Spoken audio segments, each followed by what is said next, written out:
मनुष्य खुद अपना ही का नाश कर बैठता है।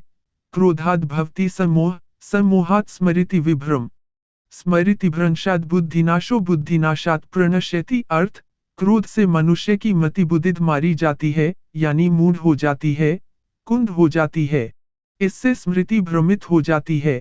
स्मृति भ्रम हो जाने से मनुष्य की बुद्धि नष्ट हो जाती है, और बुद्धि का नाश हो जाने पर मनुष्य खुद अपना ही का नाश कर बैठता है। हे कौन्तेय, अर्जुन, और निश्चय करके युद्ध करो।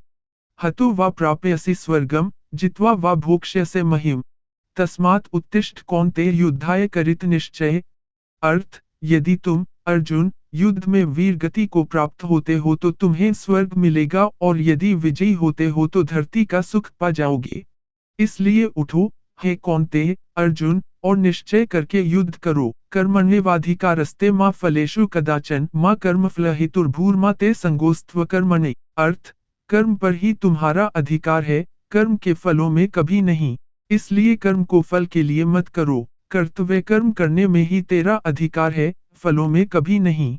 अतः तू कर्मफल का हेतु भी मत बन, और तेरी अकर्मण्यता में भी आसक्ति न हो। वह सब कुछ करो जो तुम्हें करना है, लेकिन लालच, अहंकार, वासना या ईर्ष्या से नहीं, बल्कि प्रेम, करुणा, नम्रता और भक्ति से।